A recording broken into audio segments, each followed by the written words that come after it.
24 April 2026 তারিখে আনুমানিক রাত 11টার দিকে চট্টগ্রাম থেকে বুনিয়াদী প্রশিক্ষণ শেষে কুমিল্লায় ফেরার পথে কাস্টমস কর্মকর্তা বুলেট বৈরাগী নিখোঁজ হন।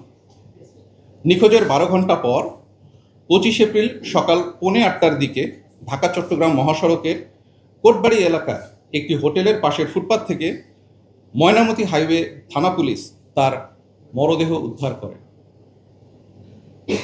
তার মুখমণ্ডল সহ শরীরের বিভিন্ন স্থানে আঘাতের চিহ্ন পরিলক্ষিত হয়। উক্ত ঘটনায় ভিকটিমের মা বাদী হয়ে অজ্ঞাতনামা আসামিদের বিরুদ্ধে কুমিল্লা জেলার সদর দক্ষিণ মডেল থানায় একটি হত্যা মামলা দায়ের করেন। ভিকটিম বুলেট বৈরাগী 41তম BCS এর নন ক্যাডার হিসেবে কাস্টমস, এক্সারসাইজ ও ভ্যাট বিভাগে যোগদান করেন এবং কুমিল্লার বিবির বাজার স্থলবন্দর সহকারী রাজস্ব কর্মকর্তা হিসেবে কর্মরত ছিলেন।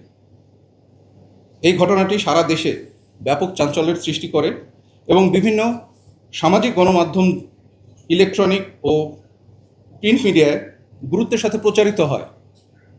উক্ত ঘটনার সাথে জড়িতদের আইনের আওতায় নিয়ে আসার জন্য র্যাব এর বিভিন্ন টিম নিয়ে সাথে সাথেই মাঠে নেমে যাই আমরা আমাদের কাজ করতে। তথ্য প্রযুক্তির সহায়তায় এবং আরও কিছু প্রাপ্ত গোপন সংবাদের ভিত্তিতে গত 26 এপ্রিল 2026 তারিখে র্যাব 11-র একটি আভিযানিক দল কুমিল্লা জেলার বিভিন্ন এলাকায় অভিযান পরিচালনা করে এবং অভিযান পরিচালনা করার মাধ্যমে উক্ত হত্যাকাণ্ডের সাথে জড়িত অভিযুক্ত মোহাম্মদ সোহাগ, ইসমাইল হোসেন জনি, ইমরান হোসেন হৃদয়, রাহাত হোসেন জুয়েল এবং মোহাম্মদ সুজনকে কুমিল্লা হতে গ্রেফতার করা হয় এবং এই হত্যাকাণ্ডের সাথে সংশ্লিষ্ট একটি CNG, চাপাতি, সুইচ গিয়ার,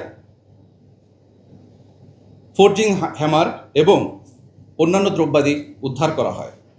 প্রাথমিক জিজ্ঞাসাবাদে জানা যায় যে গ্রেফতারকৃতরা একটি সংঘবদ্ধ অপরাধ চক্রের সক্রিয় সদস্য। অভিযুক্তরা কুমিল্লা শহরের দূর দূরান্ত থেকে আগত যাত্রীদের রাতের বেলা টার্গেট করে তাদের CNG বা অটোতে তুলে ধারালো অস্ত্রের ভয় দেখিয়ে এবং আঘাত করে ছিনতাই, ডাকাতি সহ বিভিন্ন ধরনের অপরাধ সংগঠন করে আসছিল। ঘটনার দিন অর্থাৎ 25 এপ্রিল 2026 তারিখে রাতে গ্রেফতারকৃতরা CNG নিয়ে কুমিল্লা জেলার জাগরঝুলি বিশ্ব রোড এলাকায় ছিনতাইয়ের উদ্দেশ্যে অবস্থান করছিল। রাত আনুমানিক 3টার সময় ভিকটিম বুলেট বৈরাগী চট্টগ্রাম থেকে বুনিয়াদী প্রশিক্ষণ শেষ করে বাসযোগে কুমিল্লার জাগরঝুলি বিশ্ব রোডে পৌঁছায় এবং বাস থেকে নামলে গ্রেফতারকৃত জুয়েল ভিকটিমের গন্তব্যস্থল সম্পর্কে জানতে চায়। তখন ভিকটিম জাঙ্গালিয়া যাওয়ার কথা বললে CNGর পেছনে যাত্রী ছদ্মবেশে থাকা গ্রেফতারকৃত সোহাগ ও হৃদয় ভিকটিমকে তাদের পাশে বসতে বলে।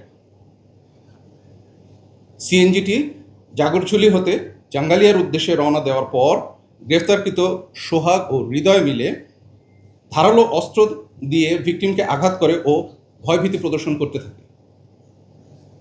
এ সময় গ্রেফতারকৃতদের সহিত ভিকটিমের ধস্তাধস্তিও হয়। ধস্তাধস্তির এক পর্যায়ে অপর অভিযুক্ত জনি চাকু বের করে ভিকটিমকে ভয় দেখায়, মারধর করে এবং ভিকটিমের সাথে থাকা নগদ টাকা, মোবাইল ও অন্যান্য মালামাল জোরপূর্বক ছিনিয়ে নেয়। অতঃপর CNGটি কোটবাড়ি বিশ্ব রোড অতিক্রম করলে অভিযুক্তগণ ভিকটিমকে ধাক্কা দিয়ে চলন্ত CNG থেকে ফেলে দিয়ে দ্রুত ঘটনাস্থল থেকে পালিয়ে যায়। গ্রেফতারকৃতদের আঘাত ও ধাক্কা দিয়ে ফেলে দেওয়ার ফলে মাথার পেছনে প্রচণ্ড আঘাত পেয়ে ভিকটিম ঘটনাস্থলে মৃত্যুবরণ করে।